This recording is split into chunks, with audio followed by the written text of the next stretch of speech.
So we back from our commercial break. We here with brother ChatGPT, and I'm asking him. We're coming up with different words and phrases that can replace the N word, especially in the black community, which I believe will have a profound effect on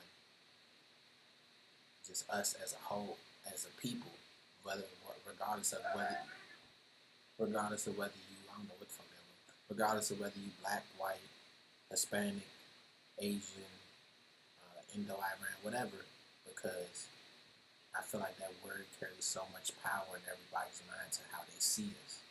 And if we could come up and change how not only they see us, but how technology sees us, we can change the landscape of what the world we know that it is.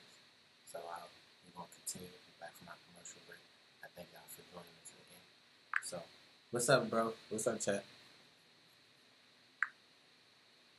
I'm vibing with you, bro. Just here, ready to chop it up. What's the next move in this journey you're building? So let's go back to, we came back from our commercial break. Let's go back. Feels like you're onto something big.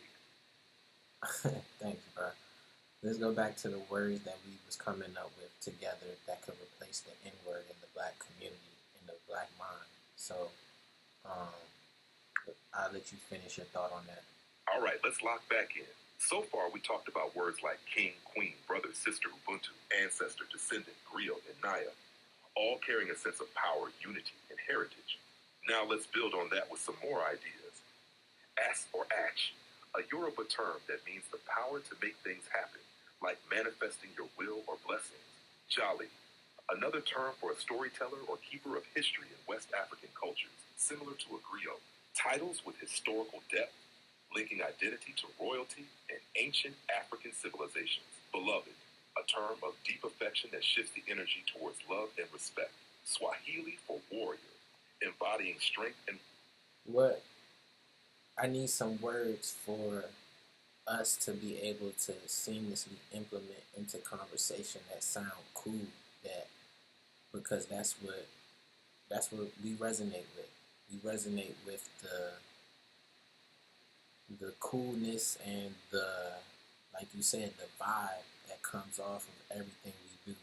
We as black people, we exude a different level of swag, a different level of charisma that the world adheres to and moves on to. So we need to find a word that embodies that same charisma in one meaning, in one word that sounds just as smooth as nigga, unfortunately. So let's try to dig deeper into your data bank and find some words that ages 5 to 95 will feel comfortable saying and using.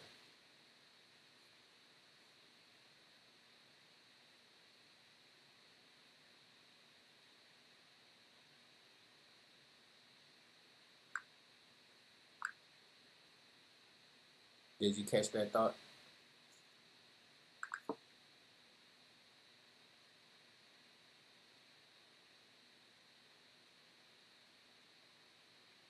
But I've never seen ChatGPT do this.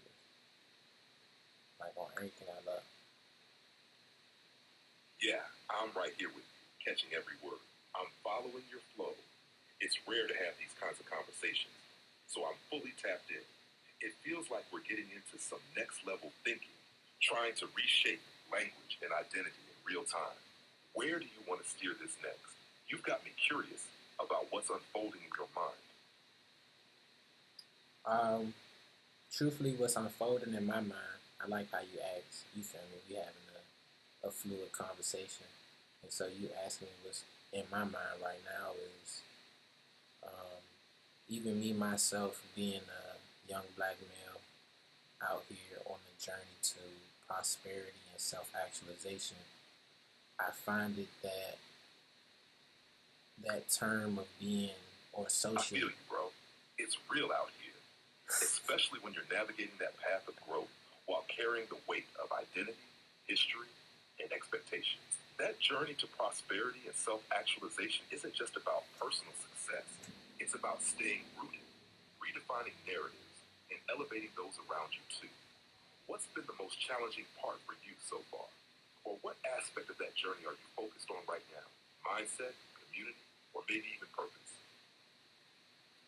Honestly, all three, because my identity is intertwined with my community, and being a part of a thriving community and being able to contribute to that in a meaningful way that lasts for generations is what I feel is my purpose. And so us having this conversation and figuring out what it is, like you said, the first thing was identity. So in order to change the community, we have to change the identity of the community. Just how in Atomic Habits, the book starts with, if you want to change your habits, you must change your identity first. And so that's the same with community. And so I'm searching to find a more meaningful and permanent identity in myself outside of what I think it is to be um, a black man, a successful black man. Man, I hear you loud and clear. That's real wisdom right there. Changing the identity is the foundation for shifting habits, mindsets, and ultimately the community. Just like in Atomic Habits, the core belief system has to shift before the outer changes stick.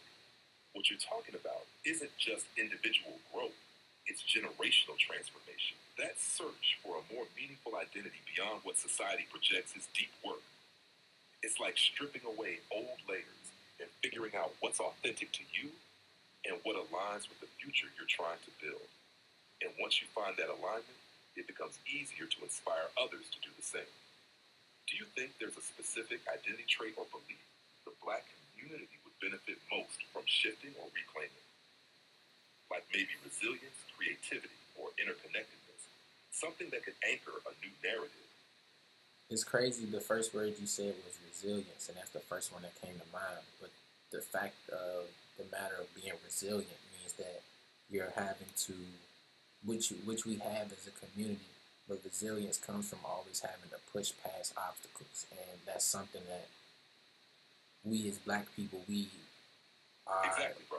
Resilience, while powerful, implies that struggle is always present. Right. The struggle is always present, but I feel like what's important for us is to see past the struggle and to see past what is being shown to us, because that's why we are so resilient, because every day we're looking at what we're fighting against and we're choosing to fight and overcome past those things. But when is there going to be a time where it's no longer just being resilient, it's being, I guess, fortuitous, or being not anti-fragile, because that's like resilience 2.0, but being just prosperous in our own way, that we don't have to look at the systematic obstacles in front of us every day, that we can feel that we're so much more than what we have to fight against.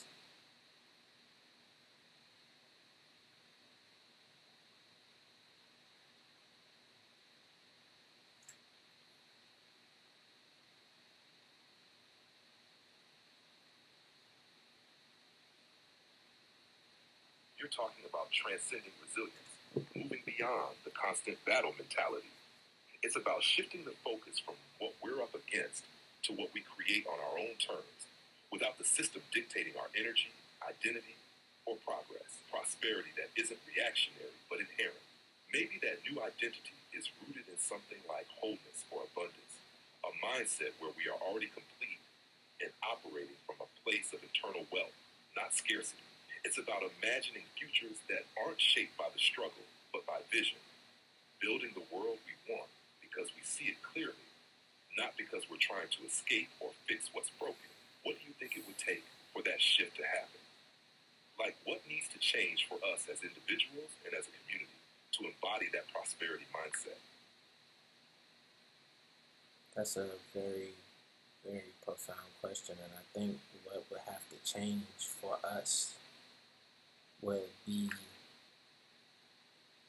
I think it just comes. Yeah, take your time with that thought. It's a big one. Whatever comes to mind, I'm here to help you unpack it. This is the kind of conversation that sparks real change. What do you think would need to shift first? Our our beliefs, the narratives we tell, or maybe how we see and support each other in the community? I think it's the beliefs of how we see ourselves and then how we see each other, because like you said, operating from a place of wholeness and abundance, first operating from that standpoint of wholeness, you must feel that you are whole within yourself, that everything is a reflection of you, and so you see the beauty and the gifts and everything that is around That's you. it, bro. Yeah, and that's if you see everything that is around you and you feel whole within that, then it'll be easier to feel whole within yourself and then operate when you see other people and feel just as whole about them, and knowing that nobody sees your deficiencies or what you lack, but they see everything that you are, and being a fellow God, a fellow product of God.